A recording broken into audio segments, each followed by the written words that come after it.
On en parle tout de suite avec notre invité, Rabi El-Chaher. Bonjour, vous êtes l'ambassadeur du Liban en France. Qu'est-ce que vous inspirent ces images? Beaucoup de la peine et puis de la peur aussi. Parce que, bon, est-ce que le Liban a toujours la force de résister à tout cela?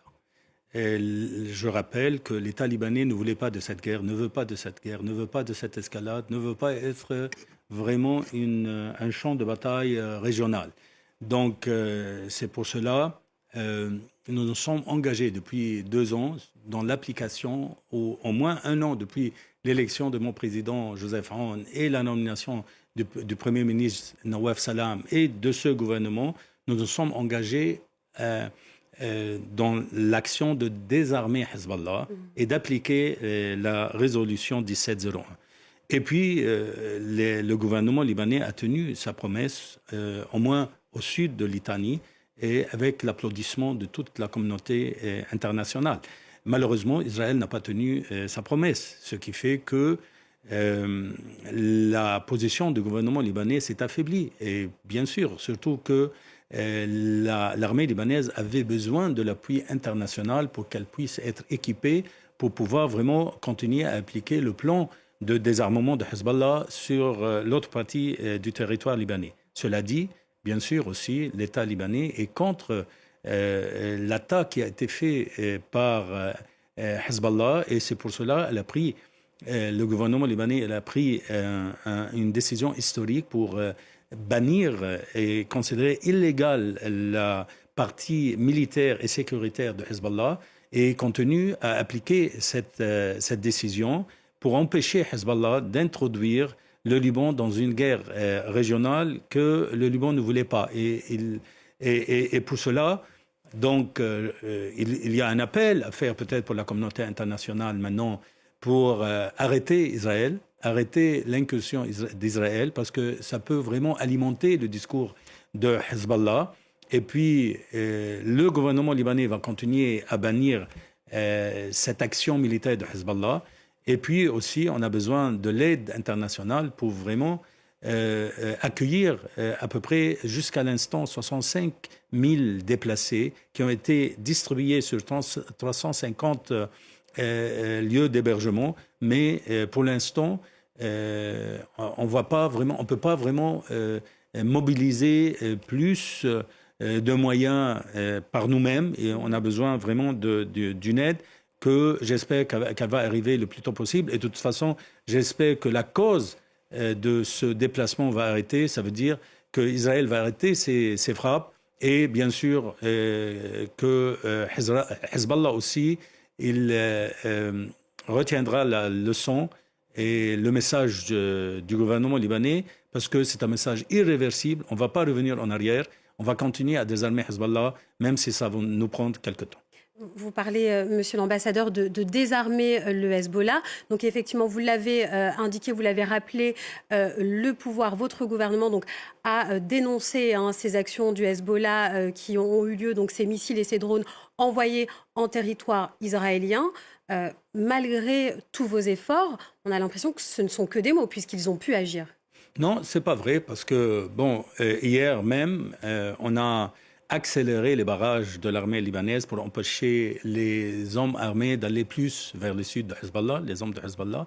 Hier même, on a capturé 12 membres de Hezbollah qui étaient armés pour les empêcher d'aller effectuer des raids. Et donc, on continue à le faire, bien sûr. Le Hezbollah est implanté au Liban depuis 40 ans. Il est dans la population, il est infiltré dans la population, surtout les territoires libanais. Donc, il a des activités secrètes. Donc, l'État libanais, il a besoin d'être appuyé, il a besoin du temps. Mais la détermination est là, la volonté est là. On ne va pas vraiment être tolérant vis-à-vis de n'importe quelle attaque qui va vraiment mettre le gouvernement libanais, l'État libanais et le peuple libanais en danger. Le gouvernement libanais, donc, on vous entend, prend ses responsabilités lorsqu'on écoute vos mots. L'armée israélienne est actuellement dans le sud du Liban. Est-ce que ça, c'est quelque chose que vous dénoncez aujourd'hui? Bien sûr, c'est plus qu'on le dénonce. on le refute, et puis il faut qu'ils se retirent s'ils ont vraiment une bonne intention de calmer le jeu avec le Liban et puis d'appliquer l'accord d'armistice qui a été appliqué au Liban depuis 1949. L'État libanais est prêt. C'est pour cela qu'on a nommé un négociateur civil. Et puis c'est pour cela, dans l'appel de la décision de bannir l'aile militaire de Hezbollah, on a fait un appel pour reprendre ces négociations avec Israël afin de les pousser à arrêter leur incursion au Liban, à arrêter leurs frappes, à arrêter leurs hostilités, parce que sinon, les causes de toute résistance à leur existence va continuer. Et hier, Emmanuel Macron a pris la parole, vous avez pu le suivre sur France 24. Le président français, il a appelé donc Israël à respecter le territoire libanais et son intégrité. Et il a également déclaré que la France se tenait aux côtés des autorités libanaises dans leurs efforts courageux pour reprendre, je cite, en main leur sécurité. Est-ce qu'aujourd'hui, vous en appelez à l'aide de la France ? Bien sûr. En fait, la France a été toujours à côté du Liban. Je vous rappelle qu'aujourd'hui même devrait se tenir une conférence internationale ici sur le sol français pour aider l'État libanais et l'armée libanaise à s'équiper pour vraiment imposer le monopole des armes sur tous les territoires libanais. Malheureusement, ces frappes-là ont empêché d'avoir cette conférence qui accueillait à peu près 50 à 60 délégations internationales. Donc voilà, la France est dans ce sens-là, elle est saluée. Et puis même, je lance un appel à la France aussi, parce que je savais qu'elle voulait vraiment donner de l'aide militaire à l'armée libanaise. Il faut libérer cette aide-là dès maintenant. Il ne faut pas attendre la conférence prochaine en avril, j'espère. Donc il faut la libérer dès maintenant comme un signe, comme un gage vis-à-vis de l'État libanais, et puis continuer à faire de la pression sur Israël et sur l'Iran même pour arrêter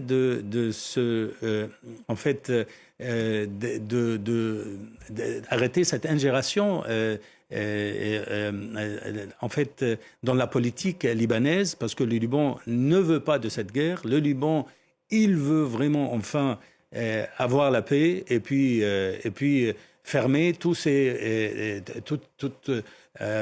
portes de troubles qui ont mené à une faillite d'un État et puis à la misère d'un peuple depuis 40 ans.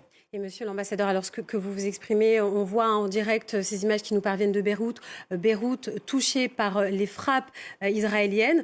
Israël qui intervient en justifiant son intervention pour le fait finalement de vaincre le Hezbollah sur place. Quel message vous avez pour les Libanais qui soutiennent le Hezbollah aujourd'hui, monsieur l'ambassadeur ? Regardez, je comprends la souffrance des Libanais qui n'arrivent plus à retourner dans leur village. Israël a détruit 36 villages et plus. Et puis elle a déplacé, elle a forcé plus que 120 000 Libanais à se déplacer. Elle continue à faire des assassinats, à frapper ici et là.